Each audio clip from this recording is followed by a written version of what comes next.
Olá, pessoal!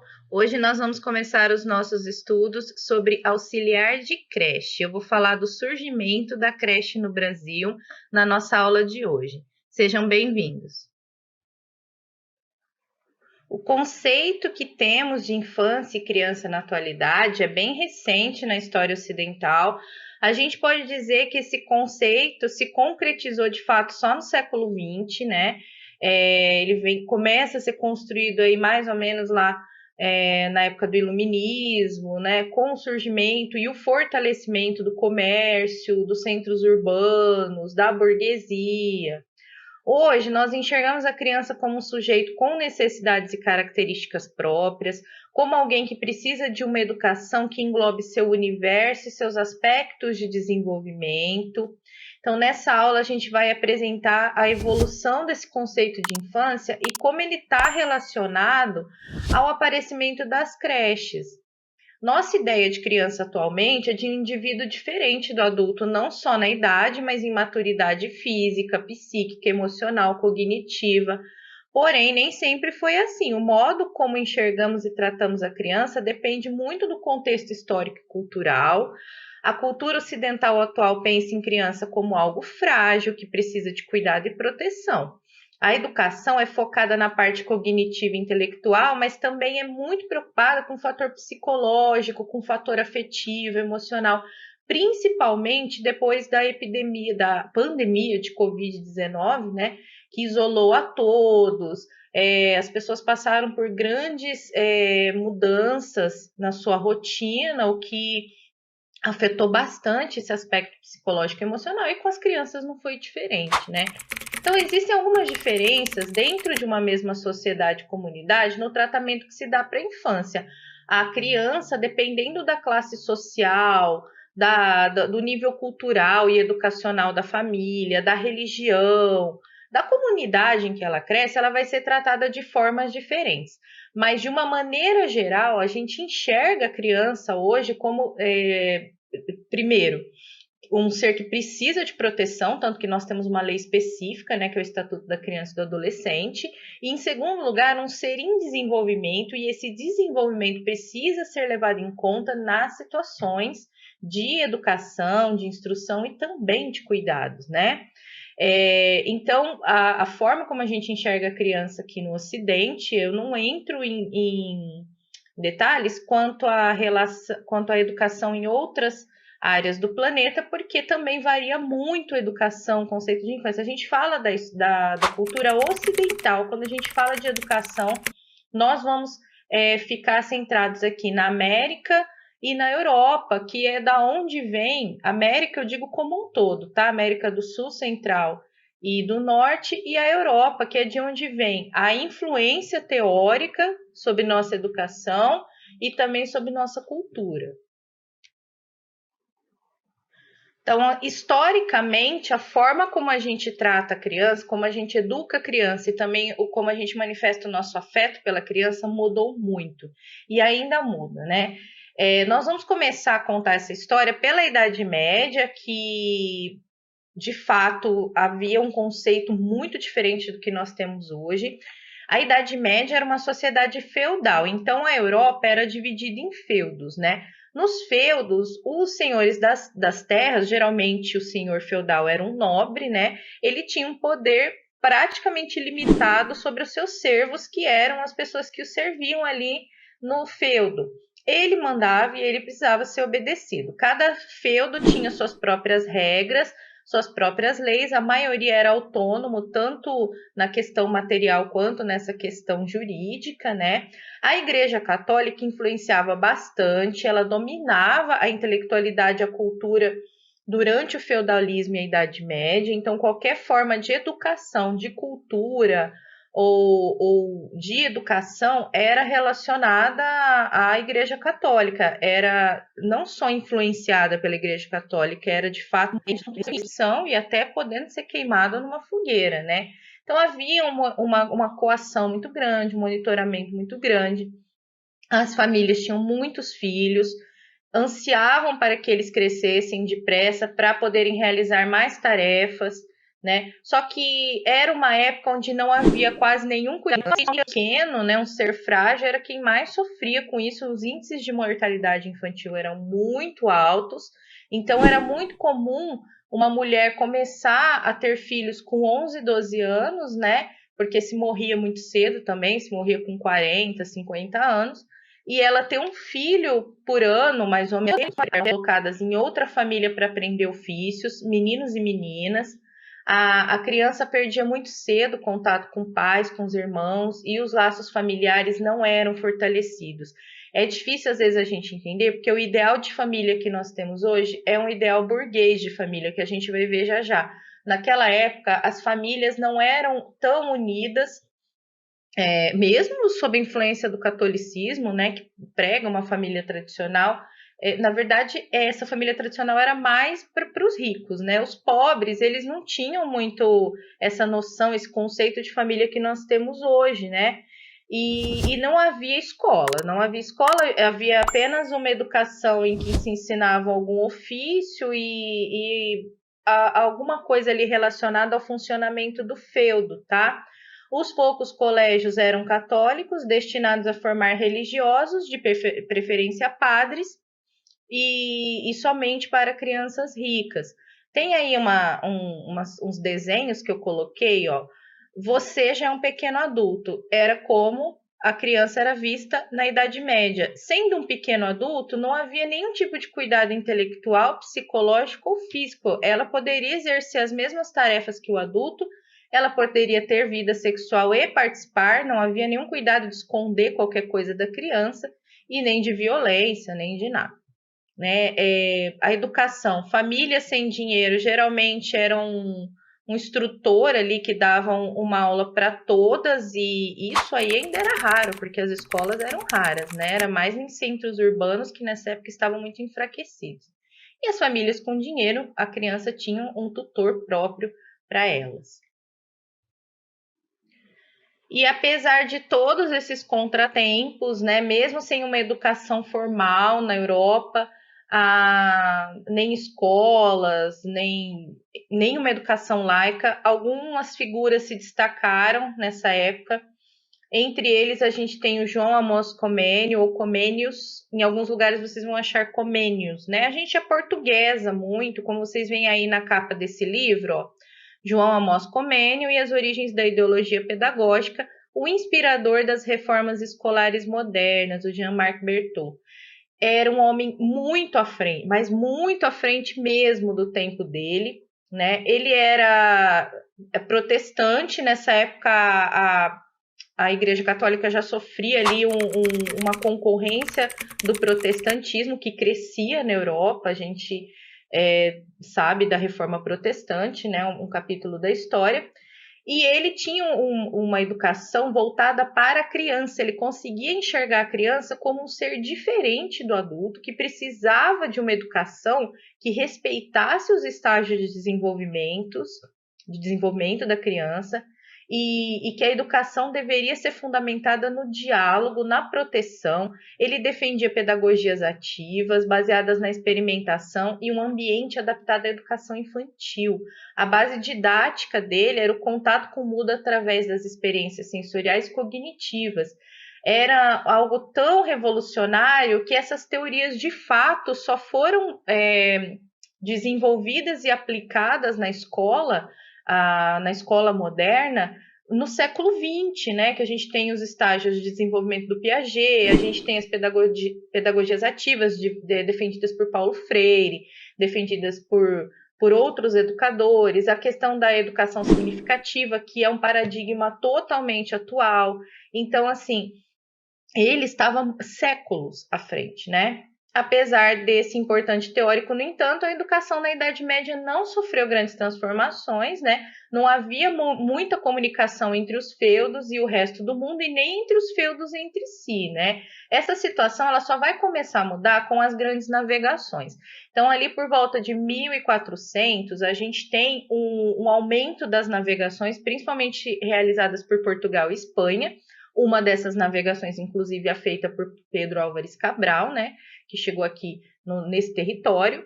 E aí o comércio se fortalece e as cidades se enchem novamente de pessoas que vão em busca de uma vida melhor, de um sustento. As pessoas passavam fome na Idade Média, né? Então, assim, bom, não que não passe ainda hoje, mas as pessoas estavam desesperadas e aí os centros urbanos começam a encher novamente, surge o comércio. Quem que era o dono do comércio? A burguesia. E essa burguesia começa a se enriquecer com esse comércio, e aí o conceito começa a mudar, porque a criança burguesa é uma criança que vai herdar propriedade privada, que vai herdar comércio, o pai e a mãe já começam a fortalecer os laços de família, porque não querem que o comércio saia daquele círculo sanguíneo ali, consanguíneo, e aí que a gente tem a formação da família tal qual a gente tem o conceito hoje, né, de família tradicional, que seria ali uma família de pai, mãe e os filhos protegidos porque eles são os herdeiros dessa família. Então, esse que a gente chama de família burguesa é o ideal que inspirou as novas teorias educacionais, né, que vão surgir aí principalmente depois do Iluminismo. E aí, com o surgimento da burguesia, o fortalecimento do comércio, que é o mercantilismo, né? A gente tem escolas surgindo, escolas mais populares, universidades mais populares, os estudos científicos voltam a se desenvolver, porque o feudalismo se enfraquece consideravelmente, a igreja se enfraquece por causa da reforma protestante, né? E a gente sai um pouco do teocentrismo. Bom, eu coloquei aí uns mapas mentais para a gente entender melhor como é que funcionou a história, principalmente a história ocidental, que tanto influenciou a nossa história e a nossa educação.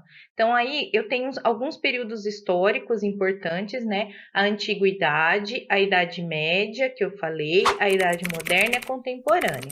A antiguidade eu não entrei porque não é uma aula de história, mas nós temos uma grande influência aí da antiguidade oriental, né, do Egito, da Mesopotâmia, dos hebreus, da Fenícia, da Pérsia, que acabaram influenciando a antiguidade clássica, que deu origem aos impérios grego e romano, né? E até hoje, inclusive, os filósofos gregos influenciam nossa educação e a nossa ciência. Depois, o Império Romano perde força por causa das invasões bárbaras, principalmente dos germanos, né? E essas invasões bárbaras, ao derrotarem o Império Romano, dividem a Europa em pequenas comunidades que dão origem aos feudos, que eu já expliquei como funcionavam. E aí, nesse período, a gente também tem as cruzadas, porque a Igreja Católica se fortalece Olá, peço muito. desculpas por interromper sua aula por um breve momento, mas tenho algo importante e vantajoso para compartilhar com você. Se você está gostando desta aula, tenho uma ótima notícia. Agora você pode levar sua experiência de aprendizado para o próximo nível fazendo sua matrícula em nosso site. Ao se matricular, você terá acesso exclusivo a uma série de benefícios. Primeiro, você pode baixar a apostila completa do curso em PDF, perfeita para acompanhar as aulas e revisar o conteúdo sempre que precisar. Além disso, ao concluir o curso, você terá a oportunidade de adquirir um certificado de conclusão, um grande passo para o seu desenvolvimento profissional e acadêmico. E sabe o que mais? Ao assistir às aulas diretamente em nosso site, você terá uma experiência de aprendizado sem interrupções ou propagandas. Isso significa mais foco e eficiência no seu estudo. Então, não perca essa chance. Clique no link na descrição deste vídeo ou visite nosso site para se matricular agora mesmo. É rápido, fácil e vai transformar a maneira como você aprende. Agora, vamos voltar à aula. Obrigado por sua atenção e nos vemos no site. A católica se fortalece muito e ela vai para o Oriente para tentar retomar o poder por cidades importantes como Jerusalém, né? Nós temos no Oriente o Império Bizantino e o islamismo se fortalecendo. Essa a Idade Média. A Idade Média começa a se enfraquecer, né, por volta ali de 1453, com a tomada de Constantinopla. Nós temos as grandes navegações, que eu já falei que começam, a descoberta, entre aspas, da América, o período do Renascimento, muito focado ali na Itália, onde alguns pensadores começam a renascer mesmo para a ciência, para a razão, para o antropocentrismo, que se opõe ao teocentrismo, que são as ciências e a filosofia focadas em Deus, então eles começam a focar no homem também, né? Temos a Reforma Protestante, o Iluminismo, independência dos Estados Unidos e a Revolução Industrial como marcos importantes da Idade Moderna, a Revolução Francesa, o Império de Napoleão, independência da América Espanhola, unificação da Alemanha e Itália, imperialismo, a Primeira Guerra Mundial, a Revolução Russa e a Segunda Guerra Mundial foram acontecimentos que marcaram a idade contemporânea, tá? Voltando ao modelo feudal, ele se enfraquece, então, por causa da burguesia que cresce, as cidades crescem, surge novamente ali o trabalho assalariado, a moeda volta a circular e o estilo de vida mais urbano começa a prevalecer. Então, algumas concepções de infância começam a se difundir, novas concepções, né? Como as que afirmam que a criança é um ser frágil, incapaz, inocente, que gera uma atitude, inclusive, exagerada, né? Paternalista por parte dos adultos. Só depois que a gente vai ter teorias contestando isso também, né? E eu tenho um outro mapa mental aí para a gente entender. Então, assim, o feudalismo se enfraquece, surge o mercantilismo. O mercantilismo, quem que financiava essas grandes navegações eram os reis. E esses reis começaram a enriquecer. E essas monarquias começaram a se fortalecer muito. E a gente tem, então, um Estado absolutista, onde o rei tinha poderes ilimitados. A França ficou muito conhecida por esse tipo de modelo, mas nós temos em toda a Europa modelos absolutistas, né? E o que é o absolutismo? Eles apoiam os negócios da burguesia, financiam inclusive grandes navegações, financiam comércio, os reis, e esse Estado rico, né, sustenta a nobreza. Quais que eram os objetivos do mercantilismo? Entesouramento de metais preciosos, fortalecimento do poder real, os meios, protecionismo, então o absolutismo ele também estava relacionado a um fortalecimento das fronteiras. Enquanto no feudalismo não havia grandes preocupações com as fronteiras entre França, Itália, Alemanha, né, entre os países, mas sim o objetivo era proteger somente o feudo. Com o surgimento do mercantilismo e do absolutismo, os estados começam a se fortalecer novamente. Então, nós temos ali uma divisão geográfica europeia que mais ou menos permanece até hoje, né? Temos o colonialismo, né? Exploração colonial, pirataria e uma balança comercial favorável, ou seja, explorando muito, tendo muito lucro e enriquecendo os reis que ganham então poderes quase que absolutos e por isso o nome absolutismo. Então, o cenário que a gente tem na Europa, né, até onde eu estou explicando, é um cenário em que a nobreza e os reis têm um poder absoluto. E aí nós temos, por volta do final do século 17 e 18, ainda durante o absolutismo, o surgimento do iluminismo, que é uma corrente filosófica muito importante, não só para a educação, mas como a gente vai ver, para as mudanças históricas que vão ocorrer ali, né? Influenciou a Revolução Francesa, que causou a queda do absolutismo na França e desencadeou uma série de quedas de monarquias ali. E o que foi o iluminismo? A gente tem um mapa mental aí que diz, é o século das luzes, então, enquanto a gente saía da idade das trevas ali, da Idade Média, a gente tem aí o ressurgimento da filosofia de uma maneira muito ampla, com filósofos por toda a Europa, com ideias novas, entre eles o Diderot, que vai divulgar um pensamento racional, né, enciclopédico, o Rousseau, que a gente vai falar já já, o Montesquieu, o Voltaire, defensor da liberdade de expressão, inclusive, o Isaac Newton, grande cientista, o John Locke, pai do liberalismo, né, que inclusive defendia ideias burguesas e de democracia, defendia um Estado mais liberal em relação ao controle, que é de encontro ali ao absolutismo da época, o Descartes, que criou método científico, né? Francis Bacon, também um grande crítico, e é o século da razão também, né? A base do conhecimento era a razão, era a ciência, a gente tem aí a ciência, o método científico se fortalecendo muito, e eles criticavam muito a igreja e o absolutismo. Para a educação, a gente tem ali, por esse período, algumas mudanças importantes no conceito da infância, mas principalmente graças a esses três que eu vou citar. O Rousseau, que é um dos representantes do iluminismo, já falava de uma educação mais natural, o homem se desenvolvendo em contato com a natureza e um cuidado com a infância, né? Então ele tem ali uma fala de muita proteção em relação à infância, que era bem inédito nessa época, né?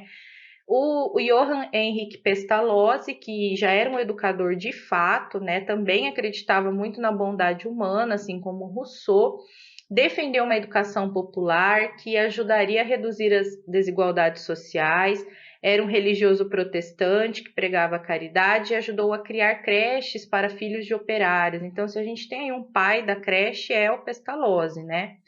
O Friedrich Frobel, que foi o primeiro educador a se alentar a importância do brincar e das atividades lúdicas infantis, né? Sua teoria educacional envolvia educação familiar e atividades que estimulassem tanto a parte física e motora como a imaginação infantil, usando o jogo simbólico e a literatura para trabalhar com crianças menores. Então, esses são nomes importantíssimos que ajudam a mudar radicalmente o conceito de infância na Idade Moderna. E essas teorias e conceitos sobre infância só se fortaleceram durante o Iluminismo e no que se seguiu ao Iluminismo, né? O enfraquecimento das monarquias vem pelo seguinte: o Iluminismo ele pregava ideal de igualdade, de fraternidade e de democracia. E progresso científico. E o absolutismo atrapalhava muito esses ideais. Então, entre os meios acadêmicos e filosóficos já havia uma crítica muito ferrenha ao absolutismo.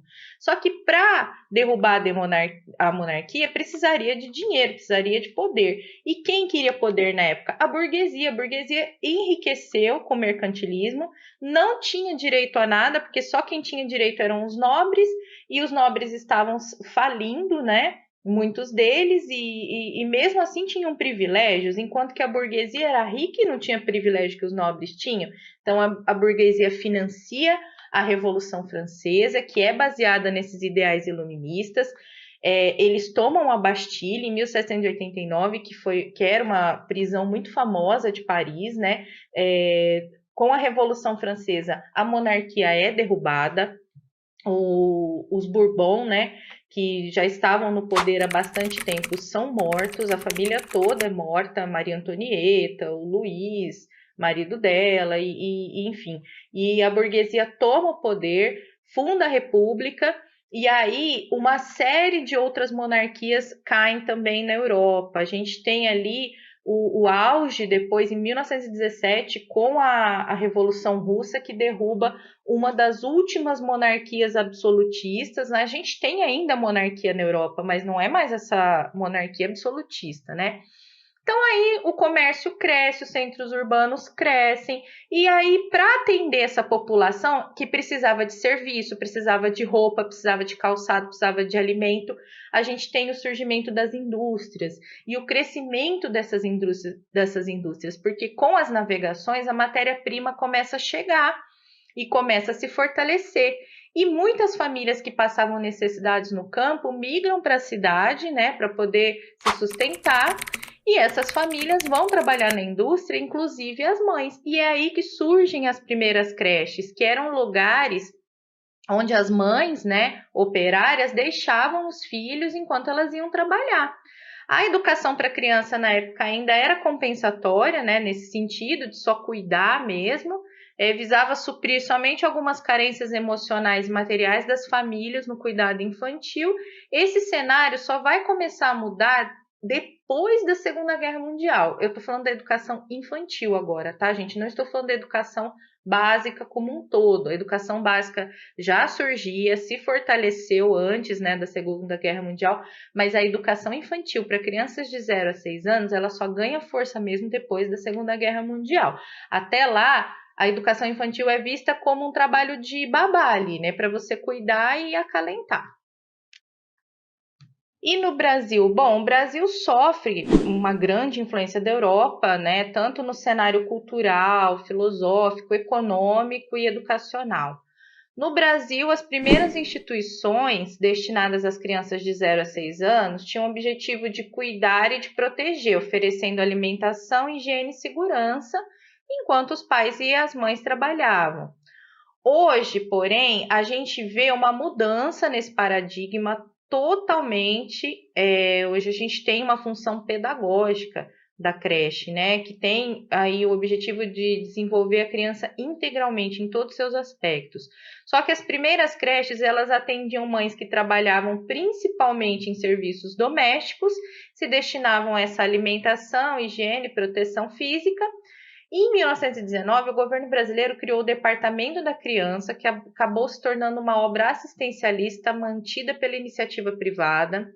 Esse departamento tinha o objetivo de diminuir a mortalidade infantil, protegendo a gestante e a saúde das crianças. Na época, surge também o movimento da Escola Nova, que defendia uma educação pública, gratuita e laica para as crianças de todas as idades, de todas as classes. Foi um movimento forte e importante, mas as mudanças de fato que esse movimento queria, a gente só vai ver na Lei de Diretrizes e Bases da Educação de 1996, né, no final do século XX. O novo paradigma educacional no Brasil, ele vai se fortalecer, então, só na década de 70 e 80 do século XX, e vai se concretizar só com o Estatuto da Criança e do Adolescente de 1990, com a Constituição Federal de 1988 e também com a Lei de Diretrizes e Bases da Educação. É aí que essa educação infantil, ela deixa de ser enxergada como um lugar ali só para cuidar da criança, alimentar a criança, mas passa a ser um local para educar essa criança, inclusive a formação de quem vai trabalhar na creche hoje é diferente, né? Em primeiro lugar, é necessária uma formação, antes não era.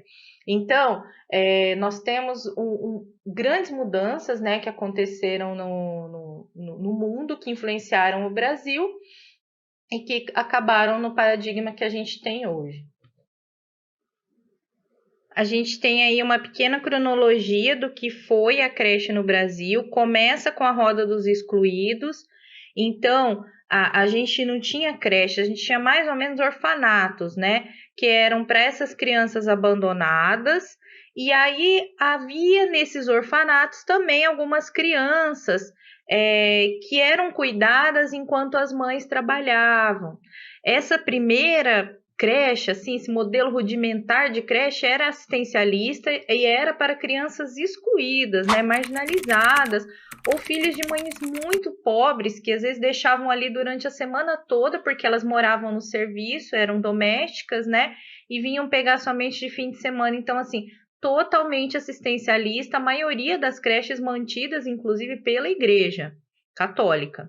Depois surgem as creches criadas pela iniciativa privada também, mas também pelo governo, para mães que trabalham, porque a gente também tem uma revolução industrial, ainda que mais tardia em relação à Europa, né? A gente tem então a mulher indo para o mercado de trabalho e aí surgem as creches para as mães trabalhadoras, inclusive dentro de empresas, né? Então a gente tem essa parte da iniciativa privada, das próprias empresas e também algumas creches criadas pelo governo. Depois, nós temos uma divisão que vai perdurar até a lei de Diretrizes e Bases da Educação, hein, que eu falei, que é creche para cuidar e escolinha para educar. Então, quem não tinha condições de pagar uma escolinha, colocava as crianças na creche enquanto trabalhava, né, a família, e essa creche era só para cuidar, ela não tinha funções educativas. Agora, quem tinha mais dinheiro, né, quem podia pagar, pagava a escolinha de educação infantil, que essa sim tinha pré-escola, jardim 1, jardim 2, que também tinha funções educativas. Elas são unificadas depois pela Lei de Diretrizes e Bases da Educação, que coloca a educação infantil como uma etapa da educação básica e tanto a creche quanto a escolinha têm função de educar. Quem quiser ver um pouco dessa linha do tempo da fundação das creches no Brasil, principalmente, tem um videozinho aí que eu coloquei que tem algumas datas importantes em relação à criação da creche no Brasil. E aí, tudo bem? Estou passando apenas para deixar um recado bem rápido para você que acabou de ver essa aula e que gostaria de assistir a todas as aulas desse curso. É bem fácil, basta você clicar no link que está na descrição deste vídeo ou acessar www.novacursos.com.br. Fazendo sua matrícula em nosso site, você terá acesso a todas as aulas desse curso e mais centenas de outros cursos, além de poder fazer avaliação. E caso você queira, poderá estar adquirindo o certificado com um valor bem acessível. Esse foi o recado que eu queria dar, aguardo sua matrícula. Até breve!